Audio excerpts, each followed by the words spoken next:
Hi, I'm Jeff Haas, creator and writer of The End of All Terminus, and the host of the Traversing the Stars podcast, where I host the stars of entertainment and comic books. And you're watching and listening to Two Geeks Talking with the best host there is, Kurt Sasso. I didn't pay him to say that.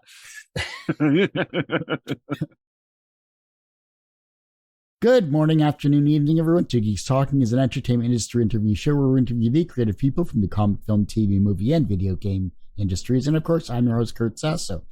We're joined today on this show with a very talented and creative individual. Actually, I shouldn't say he's been on the show in the past because this is his first time on the show.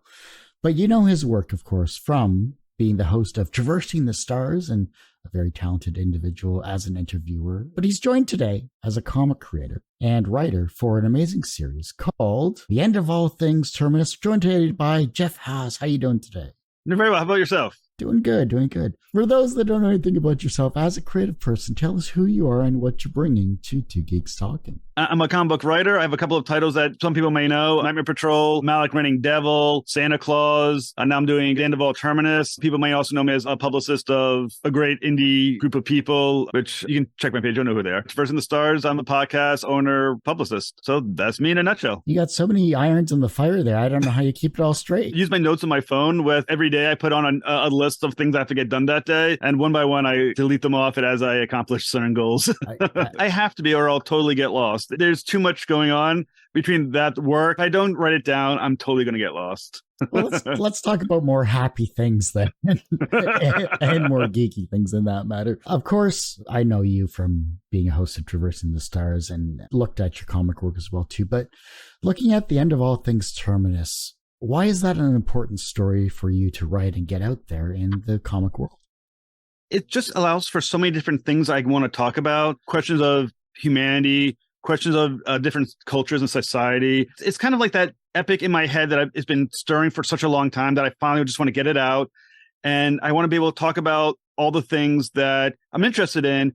And this gives me a great opportunity as an allegory to share all those ideas on religion, culture, society, people, everything.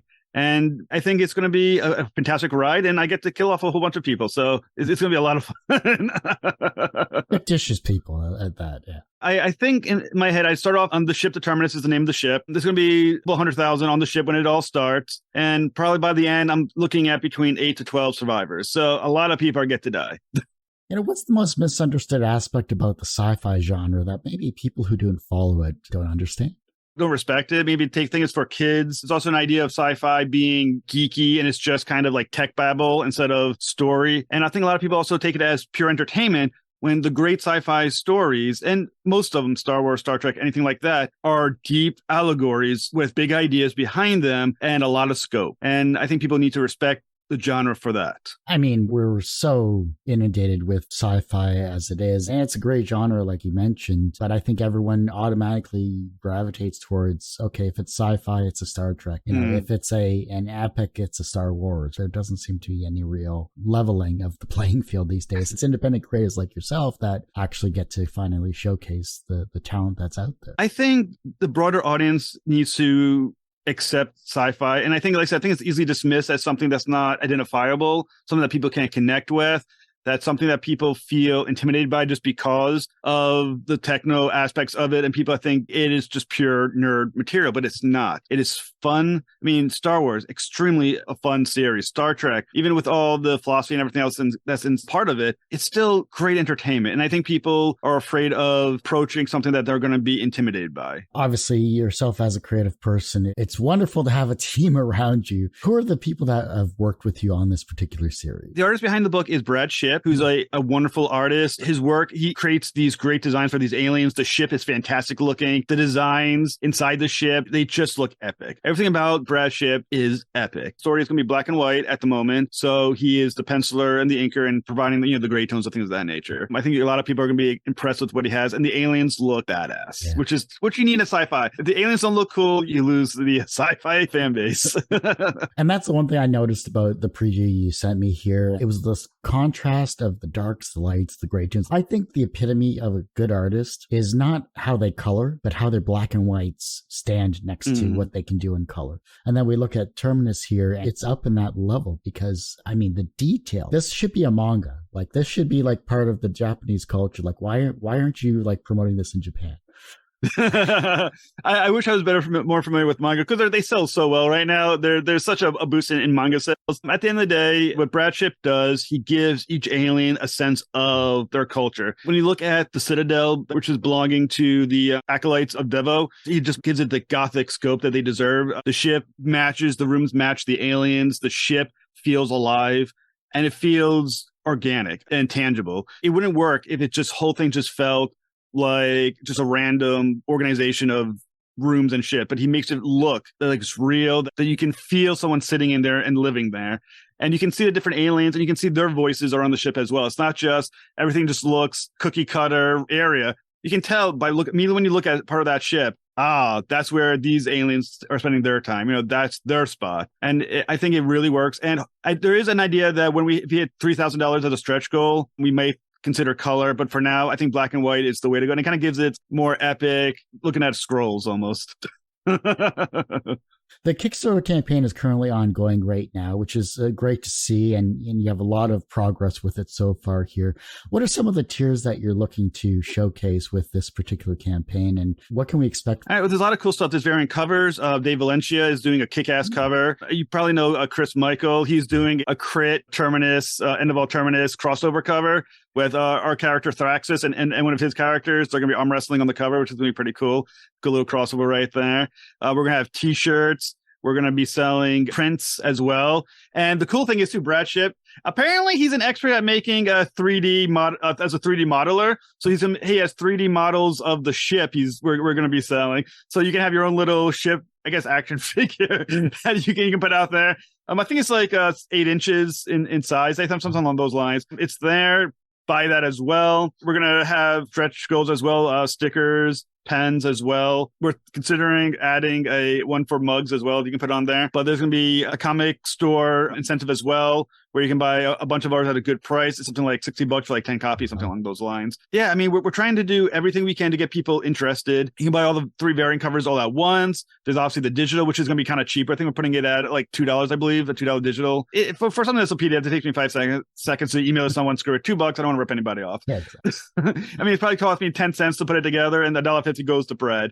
The first stretch goal that we have is basically just tip the artist. Brad Shipp, he's a great guy. He's doing it at a relatively low price for an artist. If someone's doing it kind enough to price himself low to make sure the combo gets made, if it does well on the campaign, tip the artist. We want to make sure he gets his little extra for helping us out, helping the project. But like I said, eventually colors a stretch goal being around $3,000. The goal we have is at $1,200, and the goal for that hopefully is hit fast. That's reasonable, though. You're balancing things out and you're budgeting accordingly, and that's a responsible thing to do for a campaign for creating a Kickstarter, rather than going something crazy like $10,000 and then just not meeting. Yeah, I think the great thing is, one, if you're going to do something like this, you got to hit your goal. The second most important thing is try to make price things so you're not ripping off the people who are nice enough to pledge to you. The issue itself, the hard copy first physical tier, is $9. Once again, it's not a huge profit margin for us. Feel free to add a tip. But when you think about the cost of printing, think about the cost of giving it to Brad, it should be priced, in my opinion, as something that's reasonable. I don't want to do a 24-page comic book and have it priced at like $20. It seems a little bit unfair to a pledger who just wants to read your book. So then, as a creative person that you are in many different fields, what's the hardest part about being a comic book creator? Is it the beginning, the middle, or the end of your process? All of it. There's many difficult parts of being a comic book person. First off, the writing is hard. I think sometimes writers don't get the credit they deserve for the difficulty of their part of the job, but it's a hard thing. It's a lot of thought. It's a lot of stress, anxiety, trying to make sure everything works. Cast this large as well. It takes a lot of organization and a lot of plotting and planning. It's hard to get the word out there. There's a lot of noise online. A lot of people doing their Kickstarters, but tons of indie people out there. And it's great. It means we're in the golden age of indie comic books, but you're basically streaming into traffic and hoping that someone hears your voice at the same time someone's hearing the sound of everything else making their noises. You just gotta yell a little bit louder. There's patience. I mean, good art doesn't happen overnight. You can't be like, hey, I'm an indie guy paying you this, get it done in the next 2 weeks. It's not how it works. The artist needs time to produce at a good quality. You got to be patient. They also have their own lives, and you're not paying them enough to live full time off what you're paying them. I mean, I don't have that kind of cash. You got to be patient and let the artist give them time to produce the work. And you kind of have to sit back and trust the artist is going to get it done. Brad is great communication with me. I made that a lot easier. All of it's hard. I mean, then you're begging for money. You're pimping out yourself like, someone please buy my book. You're like a panhandler on the street corner begging for money. It's hard. It's a little humbling. It's part of the process of being indie. It'd be nice if DC wanted to add it to a Vertigo thing right now. So if they're listening, go right ahead. But the odds are I'm not getting a phone call from DC Vertigo going, or I guess it's Black Label now going, hey, we'll give you all this money, make our book. You know what I'm saying? So you got to do what you got to do. And it's part of the job is just to sell yourself as much as humanly possible, embarrass yourself if you have to, scream louder if you need to, and get your book sold. For the price of a cup of coffee, you too could support an independent comic creator. I'm thinking of just putting on the cover just me holding like a cup or one of those signs for like we'll write for money, you know, and just have it out there from my on my Kickstarter page. But every indie person out there is basically a panhandler at this point. just have Sarah McLachlan's In the Arms of an Angel playing in the background as you're doing it. You should put that as the first 30 seconds of your Kickstarter video there as well too. As a $2,000 stretch goal, I will make a video of me holding my book with the sound of Sarah McLachlan's. I don't know if I get sued for that. I don't know if Kickstarter would allow it, but if it did, I'll make a TikTok video of me holding a sign saying, we'll work for money. And we'll play that in the background. I'll look as sad as puppy dog eyes as much as possible. $2,000 stretch goal. How about you do that? I'll do the voiceover for the commercial narration as well too. The fact that this comic is created and the fact that you're getting it out there is a wonderful start. Is this a one-shot or is this going to be a series? Like, what is your ultimate goal for this comic? I'm an ambitious person. This is going to be a long form series, one way or another, funded, not funded. I'm gonna do it. The question will be how long of a series it's going to be, and I don't want to go into quite those numbers yet. But if it does well, I have a relatively long series planned. If it doesn't, I have a shorter, long series planned. The end point of the story is already done. It's there. I know exactly how the story ends. And just to be a question of how much do I get to say before I get there? And I'm hoping, because I have a lot to say, and I'm just arrogant enough to think I have time to say it. So hopefully it's going to be a relatively long series, is my guess. What was an early experience where you learned that language had power? Ooh, that's a really good question right there. An interesting story, I guess, about a short story that I wrote back in the day. I've always loved to write. My father got me into writing. He's a writer. I'm a writer. It's kind of how it goes. It's in the bloodstream. And when I was in 8th grade, I was doing a lot of short stories, and it was time to write a Halloween story. I remember the teacher telling me, I believe in you to write something really scary. I believe you're going to do it. So I wrote a story, and apparently they were scared because they never handed it back to me, and it ended my permanent record. So language has power. You got to be careful what you write. I mean, at least you weren't called into the psychologist's office, right? I was, in fact. They did have me with the therapist. Basically, the story, I'll do a quick thing because it's not really about the story, but Let's go about the story real quick. I was in 8th grade, and I wrote a story about an 8th grader who was writing a story about someone who was murdering people. And it turned out that the writer had split personalities. One was the killer, and one was the writer. And the people who were murdered were the teacher and the parents. I ended up in the therapist. Luckily, this was pre-Columbine. So it wasn't like I was expelled. Yeah, no, there was definitely a talk. And I never, ever received the story back. I don't know where it is anymore. Everyone usually asks, what's the wisest piece of advice or what's the most bullshit piece of advice that you've ever received? But what is the second wisest piece of advice that you've received that has stuck with you in your varying careers? That's a good question as well. The best advice you can receive is if you want it, pursue it. Make sure all your energy is invested in the pursuit. Do never pursue something that when it fails, you think to yourself later, if I only tried harder. You know what I'm saying? If you're going to do it with all your energy, 100%. Don't screw around. Don't take it for granted. Just go for it. I think that's the best advice I can ever think of. If you're going to do it, 100% do it. What are 3 things in the past that you've accomplished that you were proud of? And what are 3 things in the future or present that you're looking forward to accomplish? I think I'm most proud of in the many different jobs. I must admit, I do take pride every time one of my clients hit their goals or break a record in either backers or in money. I take a pride on everyone that does it. I get enjoy a little bit of ownership with it and just feel good that I was able to help them out with that. For Traversing the Stars, every video that I post is a victory in my head. Made it one more video out there. You're a little bit further along. And then the world of comic books. I have a Vandy wall behind me. You can't tell because I have a picture there. And in the Vandy wall are all the comic books that I've worked on and published, and I put them up there with my name on there because I guess I'm an arrogant ass. Every completed comic book feels like an accomplishment. Santa Claus, the 2-issue miniseries, is an accomplishment. Nightmare Patrol, it's an accomplishment. Sanctus, some short stories that I've published. Malik Raining Devil. Every time one's done, it feels like you climb Mount Everest. You know what I'm saying? I feel good on every time one's done, and I feel pride in yourself, and you walk a little stronger. And even though when you walk down the street, no one actually knows who the hell you are, in your head you're like, I'm Jeff of Sanctus, and no one knows, no one cares. But to you, you care. For at least for the next 5 minutes, you care. Is there a comic that made you feel the way you hope readers of your work feel after reading, say, Terminus? I would say there's 2 comic books that really had a big impact. Oh, there's 3 actually that had a big impact on me at different stages. When I was a little kid, there's a issue of Justice League of America. I'm trying to remember which issue it is. It's somewhere on my wall. I can't remember the number. There's certain panels that I just remember loving. It was the one with Firestorm. There's one with Red Tornado when he's flying towards the helicopter. This was Jerry Conway who wrote the issue. I read it so many times. I think that the pages got torn apart. I lost the cover, missed some pages on it. I mean, I still have the comic book, but it's not complete. That one, the one that's autographed, I bought a new one just to get the autograph. That one stuck in my memory so much, and the characters just embedded themselves in my brain. Then later on, there was a comic book called Extreme Sacrifice from back in the old days with Rob Liefeld and Image. I read that series so many times, and I was so impressed with it. The last 2 issues where they had these Bible verses in it as well, even though, I'm not religious, but I like the Bible verses. Gave me the sense of what a comic book could be and the kind of scope you can put in and the history you can put in there. And then there's Neil Gaiman and Sandman, which, once again, I mean, every time you see Neil Gaiman, you should just be like, Neil Gaiman.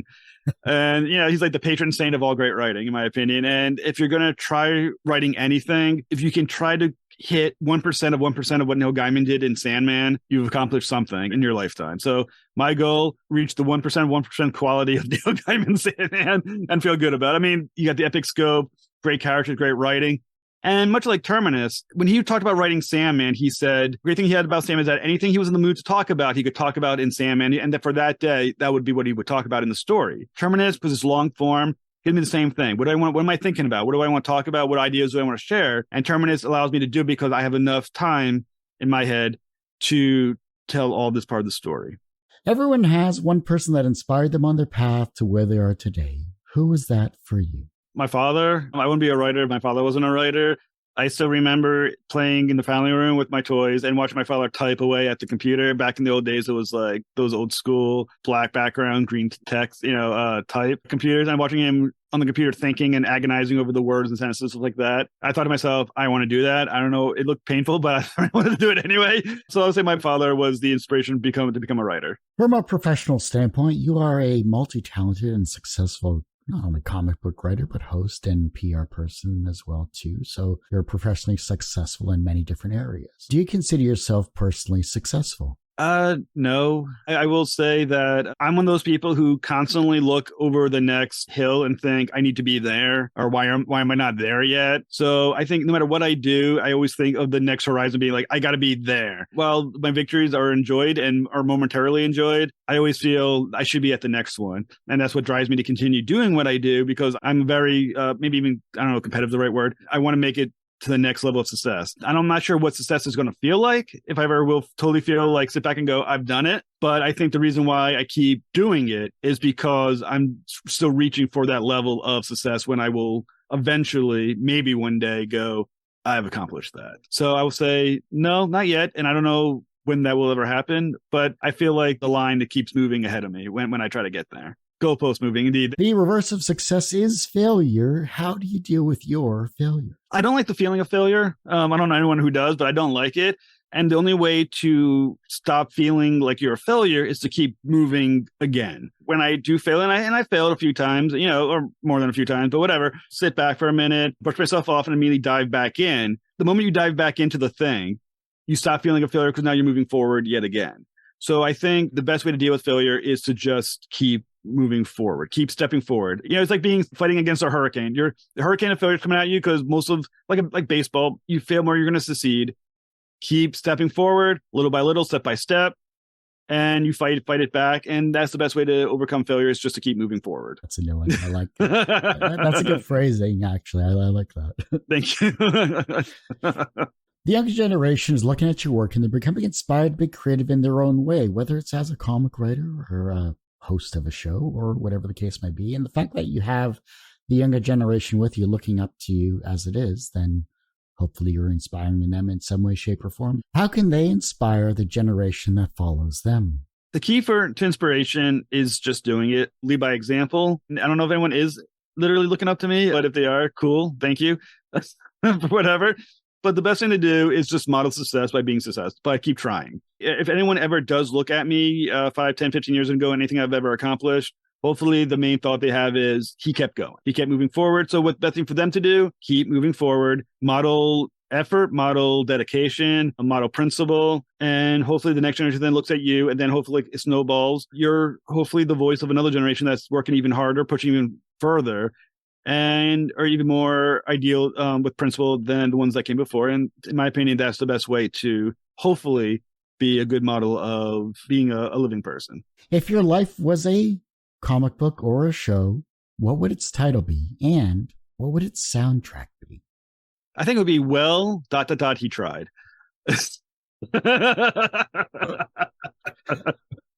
What would it sound like? There was a movie that had a soundtrack. I can't remember the name of it. It's not Devils in the Details. I think it's something along those lines. And it was from a movie called Hannah. And for some reason I just see the background. It's kind of like this weird, kind of like bouncy type sound that sounds half goofy, but half somewhat intimidating at the same time. That'd probably be mine because it's half screw up, half somewhat scary for anyone who might have lived it. But I think that would probably be the theme track. And it would be, well, he tried. And then the sound would, the music would kick in with the Devils in the Details. That's what I'd be thinking. Is that the one that was a Swedish film and then they turned it into a TV series? I believe so, yes. That was a good film. I really enjoyed it. Yeah, it's something that goes like dun, dun, dun, dun, dun, dun, dun, dun. It's something like this. It's that one, yeah. And it's something just about it. I think, yeah. I'm not saying that's one I would want to be my theme. I would like to be, the one I would want would be the Superman theme from the Christopher Reeves 1978 one. Yeah. That's soaring and powerful. But I think I'm going to end up with Devils in the Details. Take what you can get. I got it. Right. Well, Jeff, I hate to say it, but that ends this particular episode of Two Geeks Talking. I want to thank you so much for coming on the show. Oh, it was totally my pleasure. Thank you so much. And see you again, I guess, is in March. Join us, I think it's March 28th. Yeah, March, and then we'll have a follow-up in June as well, too. Indeed. Before I let you go, where can we find you? How can we support you? Of course, where can we find the Kickstarter campaign online right now? All right, there's a lot of ways to support me. Give me your money. No, you can follow me on Twitter at Terminus Comic, at Terminus Comic. You can find me on Facebook under Terminus. Or just follow me directly at Jeff Haas. The Kickstarter is live, so look at the end of all Terminus. You'll find it on Kickstarter right now. So give what you can, pledge, obviously get your rewards. I'm on Instagram, on TikTok. Follow me on YouTube at Traverse of the Stars as well. Think about me, apparently. I don't know. Just do whatever you can to help me out, and I appreciate it. And if I haven't said thank you, assume that I meant it. Well, like I said, that ends this particular episode of Two Geeks Talking. You could, of course, find this interview and 1,000+ others literally on our website, tgtmedia.com or twogeekstalking.com. That's the word two, not the number two. Of course, our YouTube channel, it's a lot more updated than our website, which is youtube.com/c/TGT Media. And the podcast is back after 12 or so years. I've lost count, but it's back finally in 2023. At twogeekstalking.podbean.com, but you can find it on any streaming services. Do me a favor, like and follow it and share it with the masses. This interview with Jeff, along with many others, are going to be available, and I hope everyone has a wonderful rest of your day. And as I say every week, everyone has a story to tell. It's up to me to help bring that out. Thanks for listening and watching on Two Geeks Talking.